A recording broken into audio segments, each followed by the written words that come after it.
प्रधानमंत्री नरेंद्र मोदी जन्मदिन पालन अवसर में बीजेपी पक्षर विभिन्न प्रकार सेवा कार्य अक्टोबर 2 तारिख पर्यंत चलिब। ଏହି ଅବସରରେ ରବିବାର ଦିନ କଟକ ସଦର ବିଜେପି ବିଧାୟକ ଇଞ୍ଜିନିୟର ପ୍ରକାଶ ଚନ୍ଦ୍ର ସେଠୀଙ୍କ ତତ୍ତ୍ୱାବଧାନରେ କନ୍ଦରପୁରଠାରେ ଏକ ମେଗା ରକ୍ତଦାନ ଶିବିର ଅନୁଷ୍ଠିତ ହୋଇଥିଲା। ଏଥିରେ 310 ୟୁନିଟ୍ ରକ୍ତ ସଂଗୃହୀତ ହୋଇଥିଲା। ବିଧାୟକ ପ୍ରକାଶ ଚନ୍ଦ୍ର ସେଠୀ ନିଜେ ମଧ୍ୟ ରକ୍ତଦାନ କରିଥିଲେ। ଏହି କାର୍ଯ୍ୟକ୍ରମରେ ପ୍ରକାଶ ସେନାର ବହୁ ସଦସ୍ୟଙ୍କ ସମେତ ବିଜେପିର କର୍ମୀମାନେ ଯୋଗଦେଇ ରକ୍ତଦାନ କରିଥିଲେ। ସେହିପରି ବିଜେପିର ବହୁ ସଦସ୍ୟ ରକ୍ତଦାନ ଭଳି ମହତ୍ କାର୍ଯ୍ୟରେ ସାମିଲ ହୋଇ ରକ୍ତଦାନ କଲେ। ଏହା ସହିତ କନ୍ଦରପୁର ସ୍ୱାସ୍ଥ୍ୟକେନ୍ଦ୍ର ଆନୁକୂଲ୍ୟରେ ତଥା ବିଧାୟକ ପ୍ରକାଶ ସେଠୀଙ୍କ ସଭାପତିତ୍ୱରେ ଆୟୋଜିତ ସୁସ୍ଥ ନାରୀ ସଶକ୍ତ ପରିବାର ଅଭିଯାନ ସଚେତନତା ଆଲୋଚନା ଚକ୍ର ଅନୁଷ୍ଠିତ ହୋଇଥିଲା।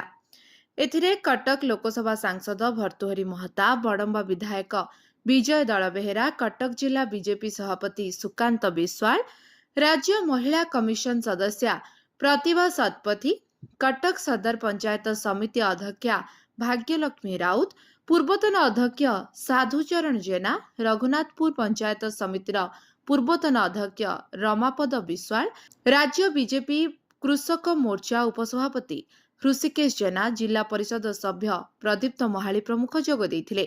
कार्यक्रम परिचालना करथिले कंदरपुर मंडल सभापति निरंजन राउलଙ୍କ समेत समस्त मंडलर सभापति और कार्यकर्ता माने। कटकरू स्मृतिरेखा बारिक रिपोर्ट, लिव लाइफ ओडिया।